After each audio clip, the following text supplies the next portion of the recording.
मेरा प्यारा साथीहरू, तपाईं यो चर्च छोडेर दैनिक जीवनको कोलाहल र भिडभाडमा फर्कनु अघि म तपाईलाई कुनै पनि विमानस्थल अधिकारीले कहिले सोधेको प्रश्न सोध्न चाहन्छु। के म तपाईको पासपोर्ट हेर्न सक्छु कृपया? तपाईको पर्स वा खल्तीमा भएको पासपोर्ट होइन। तपाईको फोटो र सरकारी छाप भएको पासपोर्ट होइन। तर तपाईले आफ्नो आत्मामा बोक्ने पासपोर्ट। तपाईको वास्तविक मातृभूमि घोषणा गर्ने। तपाईको ख्रीष्ट राज्य पासपोर्ट। तपाईलाई लाग्न सक्छ कि यो पासपोर्ट कस्तो देखिन्छ। यसमा कुनै फोटो छैन किनभने यसमा अनुहार ख्रीष्टको जस्तै बन्नको लागि हो। यो कहिल्यै समाप्त हुँदैन किनभने उहाँको राज्यमा नागरिकता सधैँभरि रहन्छ। यसमा यस संसारका राज्यहरूबाट कुनै टिकटहरू छैनन्। किनकि एकपटक तपाईँ ख्रीष्टको हुनुहुन्छ अरू केही पनि साँच्चै घर जस्तो महसुस हुँदैन। यस पासपोर्ट अनुसार तपाईको जन्मस्थान। तपाईँ पहिलो पटक रोएको अस्पताल होइन। तर त्यो क्षण हो जुन क्षण तपाईँ बप्तिस्माको पानीमा डुब्नुभयो। जब स्वर्गले तपाईलाई दाबी गर्यो र अनुग्रहले तपाईको पहिचान पुनः लेख्यो। तपाईको सीमा पार गर्ने दिन त्यो दिन भयो जब तपाईँ ख्रीष्टसँग मर्नुभयो र उहाँसँगै बौरी उठ्नुभयो। एउटा क्षेत्रमा प्रवेश गर्नुभयो जहाँ दया कानुन हो, क्षमा संस्कृति हो र तपाईले सास फेर्ने हावालाई माया गर्नुहुन्छ। यस राज्यको गान चुपचाप गाइन्छ, जसले क्षमा गर्दा सबै कुरा खर्च हुन्छ। जो प्रशंसा बिना प्रेम गर्छन्, जो असफलतापछि पनि फेरि प्रयास गर्छन्। किनकि अनुग्रह कहिल्यै हार मान्दैन।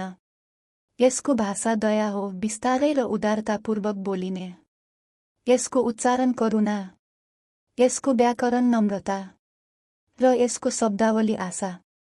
यद्यपि हामी त्यस्तो देशमा बस्छौं जहाँ पार्थिव कागजातहरू महत्त्वपूर्ण छन्।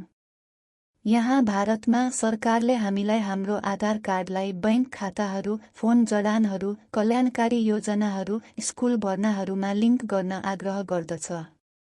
सबै जीवनलाई सरल र सुरक्षित बनाउनको लागि। तर एउटा कुरा जानाजानी अलग राखिएको छ, हाम्रो मतदानको अधिकार। त्यो अलग हुनु भनेको हामीलाई धोखाधडीबाट जोगाउनु हो, चुनावलाई इमानदार राख्नु हो। तैपनि किनभने आधार र मतदाता नामावलीहरू प्रत्यक्ष रूपमा जोडिएका छैनन्। नक्कली मत र चोरी भएका आवाजहरूको डर रहन्छ।